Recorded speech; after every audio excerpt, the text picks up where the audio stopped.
Alors maintenant, on va créer une partie. Comme la plupart du temps, du coup, on gère sur des événements. Donc, j'appuie sur créer une partie. Voilà, on a une nouvelle partie qui s'affiche. On peut nommer la partie. Par exemple, si c'est l'EVG EVG de Michel.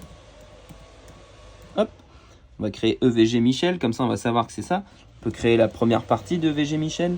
Ou alors la première partie de la journée, etc. Vous le nommez comme vous voulez. On n'est pas obligé de le mettre. Le mode de jeu. Donc on en a 3. Crash Kart, c'est celui qui est le plus utilisé, à savoir je tire sur les adversaires, je les ralentis, je gagne des points. Le mode shoot, c'est je fais la course, je peux tirer sur les adversaires, je les ralentis. Par contre, en gros, on va faire un classement sur le meilleur pilote, celui qui va le plus vite, donc celui qui fait le plus de tours. Et après, le mode speed, celui-ci, on n'a pas le système de tir. Par contre, on fait la course et on classe les joueurs en fonction de celui qui est le plus rapide, quoi. Là, on va se focaliser sur du Crash Kart. Donc, toujours pareil, à chaque fois c'est éditable. Si au dernier moment vous vous dites, non, j'ai envie de changer mon nombre de points gagnés et perdus, nous on a défini ceux-là, ils sont plutôt pas mal. Donc là, on a tous les kartings qui sont enregistrés sur le serveur. On voit ceux qui sont connectés qui sont en bleu, donc le 6 et le 0. Donc, admettons que le kart 6 soit en piste, on peut le renommer, admettons, c'est Flo qui va rouler.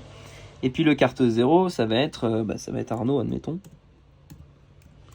Arnaud qui va rouler. On fait une partie que à 2 personnes, pourquoi pas. Donc on fait créer.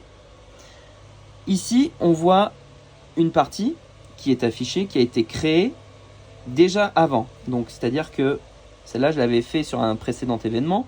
Et donc elle apparaît ici parce que en fait, c'est la notion de je crée une partie. La première qui sera affichée, c'est la première. D'accord ? First in, first out. Donc là, c'est pas celle-là qui nous intéresse. On peut aller consulter les parties qui sont créées. Donc là, on voit qu'aujourd'hui, hop, elle a été créée aujourd'hui à 10h25. Et donc, c'est celle-ci qui nous intéresse. En fait, pourquoi je vous montre ça, c'est que vous pouvez créer plein de parties à l'avance. Et puis, si vous vous rendez compte que la partie que vous aviez prévu de faire maintenant, les personnes ne sont pas là, vous prenez la partie suivante, quoi, en fait. Donc là, Flo et Arnaud, ils vont jouer à 2. Donc, pour lancer la partie, c'est très simple, il suffit d'appuyer sur lancer. Mais on va voir, comme tout à l'heure, que là, en ce moment, les cartes ne peuvent pas rouler. Ok.